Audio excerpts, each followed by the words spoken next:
Semuanya, selamat datang di Popoli, podcast politik lingkungan. Nah, kali ini kita akan bahas isu lingkungan mengenai aktivitas produksi dan konsumsi negara dan kaitannya dengan lingkungan, yang dikemas secara singkat. Tapi sebelumnya kita kenalan dulu kali ya. Perkenalkan, pertama-tama nama aku Mega Amalia, dan boleh dong kenalan sama yang lain juga. Ada Gaby Natali. Hai Gaby. Hai guys. Terus ada Anastasia Osmerika. Hai Anas. Hai. Terus ada Yuda. Hai Yuda. Hai. Terus ada Jen Apiesta. Hai Jen. Hai. Terus ada Tria. Hai Tria. Hai. Terus ada Ajirida. Hai Ajirida. Halo semuanya. Dan yang terakhir ada Dimas Bayu Prayogi. Hai Dimas. Hai, Assalamualaikum. Waalaikumsalam. Nah, kenalin ya kita semua dari kelompok 4 dari kelas HIB 2019 Universitas Mula Warman. Oke, sebelumnya aku mau nerangin sedikit tentang isu yang nantinya kita bahas. Nah, setelah aku ngumpulin beberapa sumber dari beberapa jurnal yang udah aku baca, jadi aktivitas produksi dan konsumsi negara itu merupakan kegiatan produksi negara terhadap sumber-sumber daya alam yang ada di negara tersebut untuk memenuhi kebutuhan konsumsi maupun kesejahteraan masyarakatnya. Misalnya, penambangan batu bara, minyak bumi, dan emas, dan lain-lain. By the way, aku juga mau dengar dong gimana pendapat kalian soal kenapa sih kegiatan produksi dan konsumsi itu di negara itu ada gitu. Mungkin dari Gaby dulu ya. Silakan Gaby. Menurut aku ya, kegiatan-kegiatan tersebut biasanya dilakukan sebagai bentuk upaya meningkatkan pertumbuhan ekonomi dan pemenuhan kebutuhan negara akan energi.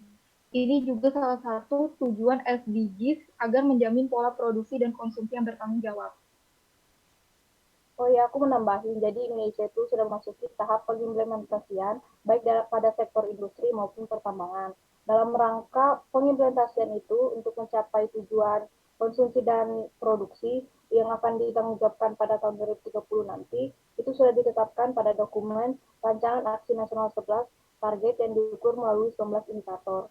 Kamu tahu nggak Yud, target-target apa aja yang ada di dalam Rancangan Aksi Nasional 11 ini?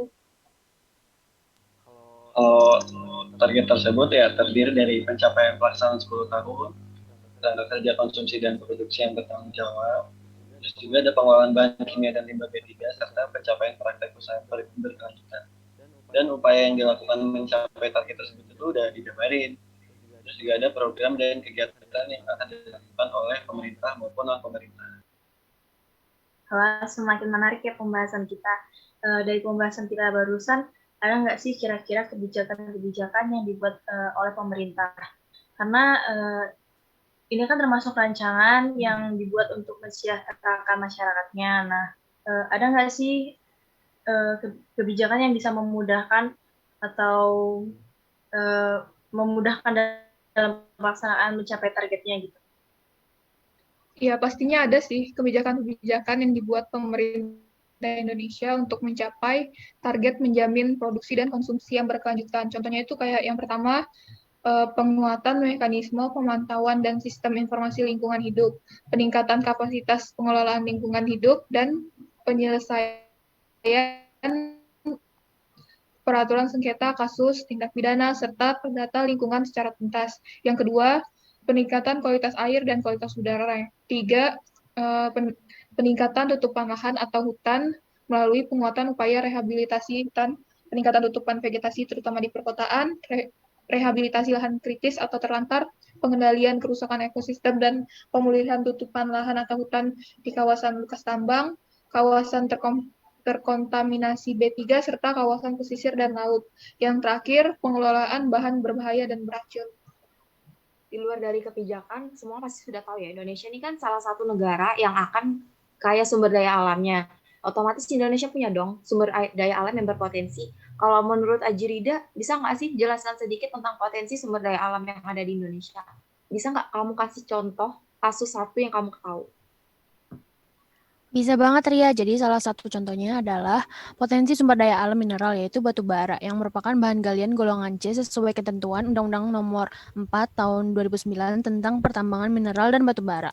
Pertumbuhan produksi batu bara sepanjang tahun 2008 sampai 2012 sebesar 13% per tahun dengan rata-rata produksi sekitar 200 juta ton setiap tahunnya. Penggunaan batu bara dalam negeri lebih dominan digunakan untuk sektor ketenaga listrikan. Selebihnya digunakan untuk industri semen, tekstil, pupuk, metalurgi, dan lainnya. Bener banget sih kata Jirida. Dan for your information ya, batu bara ini SDA yang nggak bisa diperbaharui loh, atau non-renewable resource. Yang berarti itu kalau batu bara ditambang nih, kalau habis maka nggak bisa pulih lagi.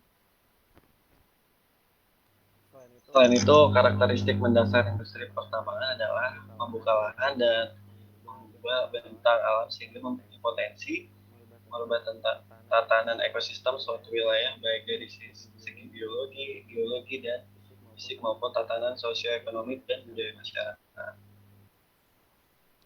Tapi kan aktivitas dari suatu kegiatan usaha, apalagi pertambangan batu bara sebenarnya tidak boleh menjadi penyebab kerugian bagi pihak-pihak tertentu, khususnya kelompok mayoritas masyarakat umum. Demikian pula, alam yang menjadi sumber daya bahan tambang sebagai sumber daya alam tidak boleh terganggu karena pasti akan mengganggu keseimbangan ekosistem ekologi yang berakibat pada kerusakan alam. Jadi gimana dong? Ya, hal itu tentunya pasti sudah diatur. Kalau kita ngeliat dari sisi hak asasi manusia sebagaimana diatur dalam Undang-Undang Nomor 39 Tahun 1999 tentang hak asasi manusia itu terutama yang berkaitan dengan hak-hak ekonomi, sosial, dan budaya tentu aja sangat bersentuhan dengan dampak dari pertambangan batubara ini. Ada juga tuh UU Minerba yang mengatur pengelolaan pertambangan mineral dan batubara di Indonesia. Undang-undang ini mengatur kewenangan perizinan, perpanjangan izin, peraturan izin pertambangan rakyat, dan aspek lingkungan, hilirisasi atau peningkatan nilai tambah, divestasi saham, sampai kewajiban perusahaan tambang melakukan reklamasi di daerah bekas tambang. Oh, begitu ya. Kalau di Indonesia di mana aja sih lokasi pertambangan batubara itu? Jadi Indonesia itu kan terkenal karena hasil sumber daya alamnya yang Indonesia itu ada di pertambangan Kalimantan Selatan, begitu cerita. Jadi gini guys, kalau Kalimantan Selatan itu wilayah pertambangan terbesar kedua selain Kalimantan Timur. Tapi sayangnya Kalimantan Selatan merupakan wilayah dengan indeks kualitas lingkungan hidup yang paling buruk di Pulau Kalimantan. Asal kalian tahu nih, pada tahun 2017 nilai IKLH Kalimantan Selatan itu 69,38. Nilainya sedikit di atas rata-rata nasionalnya sekitar 66,46. Rendahnya kualitas lingkungan seperti kualitas air dan kualitas tutupan lahan yang buruk sebagai dampak dan aktivitas pertambangan yang tidak terkontrol dengan baik di tanah bumbu. Oh iya, Gap, benar banget. Terus juga nih, based on data Walhi pada tahun 2015, pada total 37 perusahaan yang tercatat resmi mengajukan izin usaha pertambangan. Tetapi yang lolos izin hanya 4 perusahaan. Seharusnya nih, mereka punya izin pinjam pakai kawasan hutan sekitar 15.654 hektar. Kenyataannya mereka melebihi izin tersebut hingga 152.036 hektar.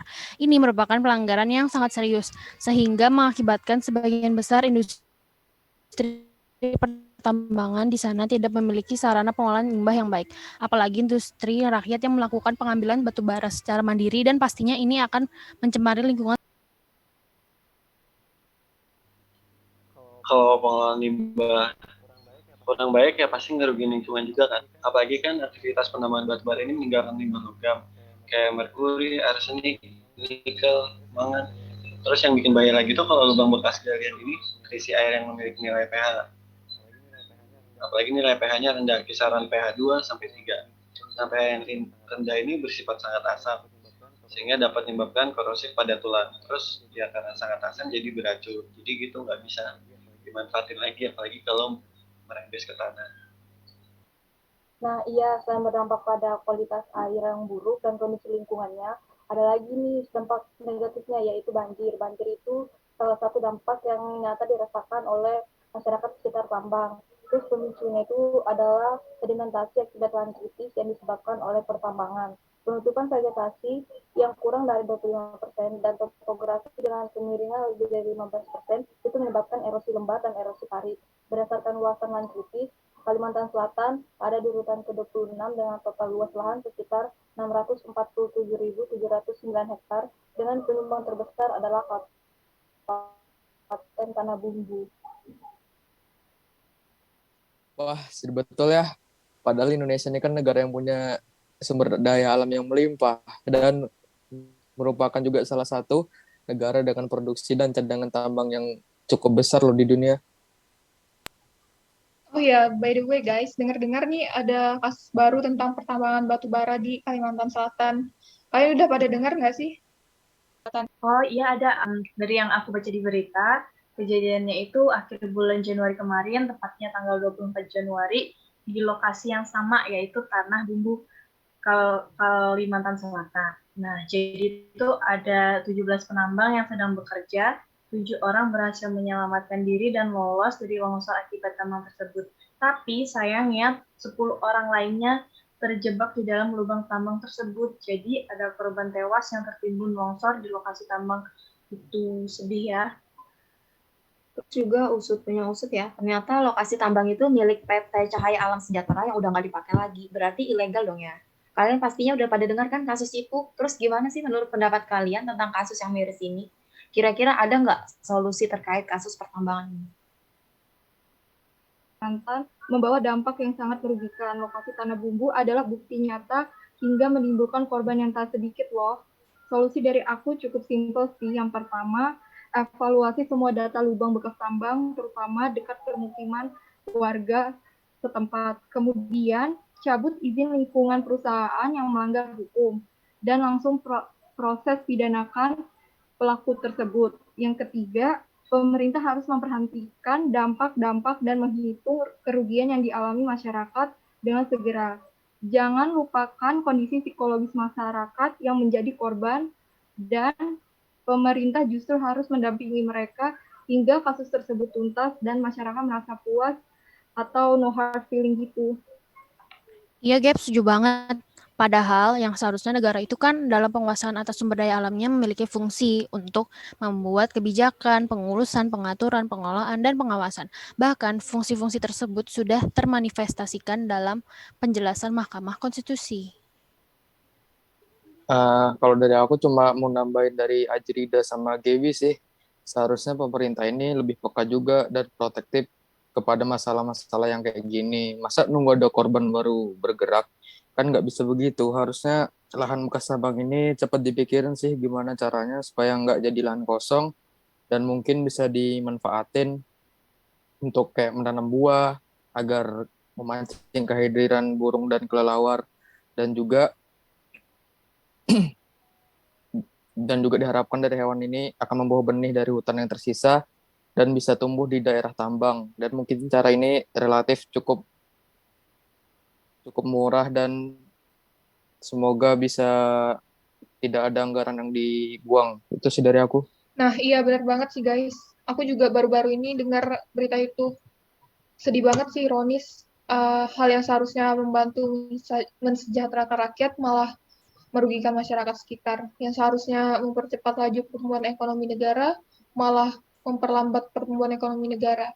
Kalau dilihat dari kasus ini sih kan disebabkan dari dampak buruk pertambangan batu bara di Tanah Bumbu. Menurutku sih solusinya Indonesia harus mulai coba untuk berhenti bergantung pada sektor komoditas tambang. Indonesia harus coba untuk fokus ke sektor-sektor lain untuk meningkatkan laju pertumbuhan ekonomi, misalnya ke sektor manufaktur jasa dan jasa. Dan mulai setidaknya mengurangi konsumsi energi berlebih. Seru banget ya bahasan kita kali ini. Mungkin solusi dari Jen barusan jadi penutup podcast kita kali ini. Dan semoga podcast kita kali ini bisa menambah wawasan dan manfaat untuk kita semua. Dan jangan lupa untuk komen di bawah untuk saran isu apa yang mau kita angkat untuk podcast kita selanjutnya. Kurang lebihnya itu aja. Terima kasih sudah mampir di channel kita and see you next time. Bye! Bye.